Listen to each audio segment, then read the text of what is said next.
diliputi ketakutan. Apakah saya sanggup berpuasa atau saya bisa membayar puasa atau bayar fidyah? Di tahun ini pun ujian dari Allah, saya divonis gagal ginjal yang menunggu waktu dipanggil Allah Subhanahu wa taala. Apakah saya sanggup puasa atau saya bisa membayar puasa atau saya bisa bayar fidyah? Ya, jadi pertanyaannya bagaimana pendapat saya? Setahu saya, kan Allah katakan la yukallifullahu nafsan illa usaha. Fattaqullaha sumastata'tum. Kalau ada rukhsah, ambil rukhsahnya. Kalau ada keringanan dari Allah untuk tidak berpuasa, memang secara fisiknya ibu atau bapak ini sakit ya nggak usah puasa, nggak masalah. Kecuali ya mungkin boleh saya katakan kisahnya itu kayak kisah seorang wanita di zaman Nabi SAW ketika dia kena ayan, kena kejang-kejang, lalu dia datang kepada Nabi SAW lalu mengatakan, ya Rasulullah, tolong doakan aku untuk sembuh. Lalu Nabi katakan apa? Baik, aku akan doakan kau, tapi aku kasih pilihan lain. Kalau mau bersabar dengan penyakit ini, maka Allah memberikan surga untukmu. Akhirnya wanita tadi memilih apa? Memilih yang kedua. Kalau gitu saya minta, saya mau bersabar saja. Tapi tolong doakan saya agar auratku tidak tersingkap ketika ayanku kambuh. Nah subhanallah, wanita itu kemudian meninggal. Nah, kalau katakanlah nih, saya tidak mengajarkan atau menyarankan ibu katakanlah untuk mempersiapkan, tapi mempersiapkan meninggal itu bagus. Ya, mempersiapkan meninggal. Tapi pertanyaan kita zolim nggak sama diri kita? Kalau ibu merasa bahwa, pertanyaan bagus banget ya. Kalau ibu merasa bahwa insya Allah saya menghadap Allah dalam kondisi berpuasa, maka puasa aja. Bismillah. Karena puasa itu memang bikin sehat sebenarnya. Itu bukan hadis. Puasa bikin sehat. Tapi kalau menurut ibu, ya secara ilham lah, kadang-kadang ibu minta petunjuk sama Allah, kayaknya saya nggak usah puasa deh, ya nggak usah puasa. Tergantung bagaimana ibu pengen. Dua-duanya sebenarnya kalau boleh saya katakan boleh-boleh aja. Cuman kalau kita dapat rukhsah, mendingan ambil rukhsahnya seingat saya. Seperti ibu menyusui, ibu hamil, nggak usah puasa, ya lebih baik nggak usah puasa. Ustaz, apakah boleh makan ikan asin? Siapa yang melarang? Boleh, asal ikan asinnya bener ya. Ya. Ikan asin bener maksudnya apa? Nggak pakai formalin, nggak pakai apa, boleh-boleh aja ikan asin, nggak masalah. Ya.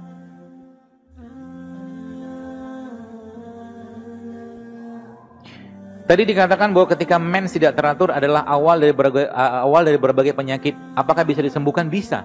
Syaratnya apa? Jangan nyampah dulu. If you want to cure someone, kalau Anda mau ngobatin seseorang, ask them to stop what make them sick. Kalau ngobatin orang, stop dulu apa yang membuat mereka sakit. Yang membuat mereka sakit apa? Itu yang saya katakan 5 hal dan 4 hal tadi. Itu bikin sakit.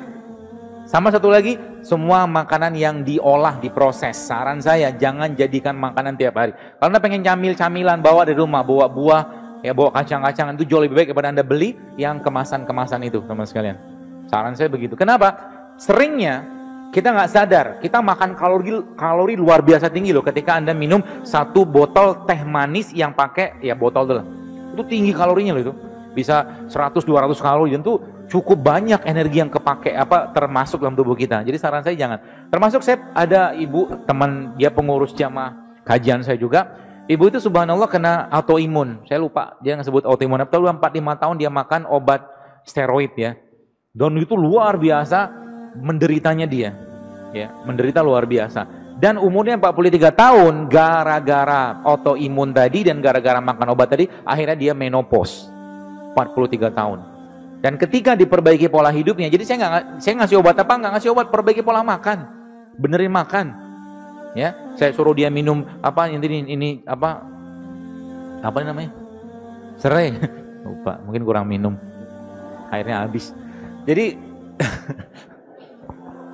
nggak tersinggung lagi panitianya, nggak apa-apa lah. Moga-moga pahala saya banyak. Jadi saya suruh dia minum ini nih, karena ini kalau saya sering membahasakan ini steroid alaminya Allah. Serai ini kalau Anda minum itu efeknya luar biasa loh.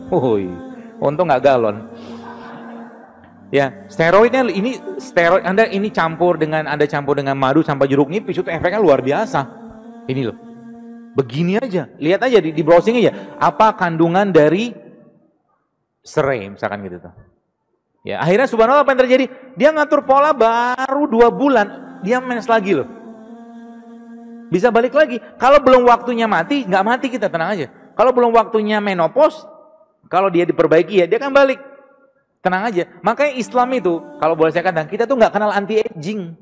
Ngapain juga minum suplemen anti-aging? Kalau Anda rutin puasa, makan beginian, pasti baik badannya. Gitu loh. Karena ini anti-aging semua di sini. Kunyit apalagi. Ya kalau kita baca penelitian, kunyit itu bisa mengaktifkan gen awet muda. Gen sirtuin namanya. Subhanallah, ada pada kunyit dan semua jenis, beberapa jenis rimang-rimpangan seingat saya. Gitu ya. Jadi apa tuh namanya, bisa diperbaiki. Salah satunya apa? Nanti coba ibu atau mbak ini, pastinya mbak ini atau ibu lah, ikutin yang ada saya share, namanya 7 Day Challenge GSR di IG. Ikutin polanya di awal, itu tulisan saya di awal tuh. Ya itu untuk pola bersih-bersih badan kalau bahasa saya. Ya. Nanti akan balik lagi insya Allah mensnya. Apalagi ibu-ibu boleh menggunakan yang mens bermasalah pakai apa tuh namanya, namanya seed cycling. Seed cycling itu kita menggunakan beberapa jenis biji-bijian. Ada 4 jenis biji-bijian dari hari pertama sampai hari 14, kemudian hari 14 sampai hari ke-28. Ya, itu bisa pakai. Nanti di IG banyak tuh. Hashtagnya seed cycling. Ya, seperti itu. Saat ini saya sedang program hamil dan mengkonsumsi biji-bijian yang ada di IG dokter. Saya didiagnosa dokter kandungan bahwa sel telur saya kecil. Setelah selain biji-bijian ada tambahan lain selain biji-bijian? Ada. Semua produknya lebah itu bagus. Semua produknya lebah.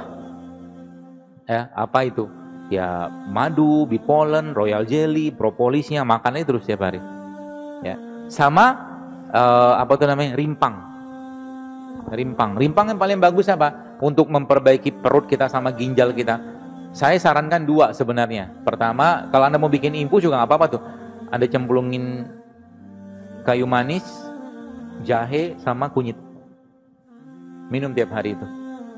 Nanti spermanya jadi lincah. Gitu. Dan kalau Anda minum gitu, sebenarnya apa yang terjadi kemudian? Terjadi kemudian nanti insya Allah sebenarnya tubuh akan nge-recover sendiri gitu. Ya, tubuh kita tuh bisa nge-recover sendiri kalau bahan bakarnya atau bahan bakunya cukup. Itu kata kuncinya.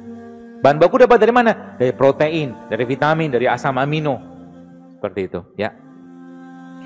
Saya sudah nikah 2 tahun tapi belum hamil. Sama ada riwayat operasi kista ovarium. Padahal dari haid selalu lancar. Sarannya Pak, saya nggak tahu ibu ini makan apa ya, tapi besar kemungkinan sebagian besar masalah-masalah kehamilan, terutama kayak kista begini itu gara-gara, setahu saya sih, over estrogen.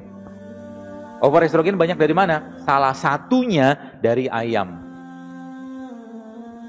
Ayam potong. Ayam potong itu sekarang nggak disuntik, sudah pakai pakan. Pakannya ada antibiotik, ada hormonnya di situ supaya bisa cepat dipanen. Normalnya ayam dipanen, karena saya dulu pernah ternak ayam, jadi tahu. 35 harian. Tapi ayam-ayam yang dikasih kayak gituan tuh 25 hari bisa panen. Tapi ada tapinya. Teman-teman pernah lihat ekosistem? Mana pernah tahu segitiga sistem? Yang malu kita SD SMP, yang paling tinggi siapa? Manusia. Pemangsa tertinggi. Dan ketika ada satu kelipatan, misalkan di produsen masuk produsen 1, produsen 2, produsen 3, produsen 4 gitulah. Itu ketika ada keracunan, maka setiap kenaikan produsen, maka keracunan tadi akan terduplikasi. Artinya yang paling banyak racunnya siapa? Manusia. Tapi maha besarnya Allah, kita nggak langsung mati. Jadi jangan khawatir yang masih makan mie instan, tenang aja, nggak langsung mati. Aman kok. Tapi, ada tapinya, Anda sedang mempersiapkan satu gerbang atau pintu-pintu yang Anda buka untuk penyakit-penyakit berat. Itu bukan, jadi kalau saya kadang-kadang ketawa aja ketika lagi di bencana gitu kan, bencana, dikirim lagi, bencana. Kasih mereka makanan, they need food sebenarnya. Bukan makan makanan kayak begitu gitu loh. Dan sedihnya kita jadi makanan hariannya mas sekarang. Ya, jadi itu ya, ibu yang tanya ini. Dan ada hashtag saya di IG namanya resep wanita JSR. Kalau nggak salah itu pakai rumput laut, pakai kolang-kaling, sama pakai licorice, kayu manis Cina. Kalau nggak ada kayu manis Cina bisa pakai kayu manis biasa. Itu untuk membersihkan ginjal. Ya, sama satu lagi apa? Sama satu lagi seledri di jus. Mungkin begitu cukup, dan paling akhir semoga Allah kumpulkan kita lagi nanti di surganya, surga Firdaus tanpa hisab. Kita tutup aja dengan doa kafaratul majlis. Subhanakallahumma bihamdik asyhadu an la ilaha illa anta astaghfiruka wa atubu ilaik. Assalamualaikum warahmatullahi wabarakatuh.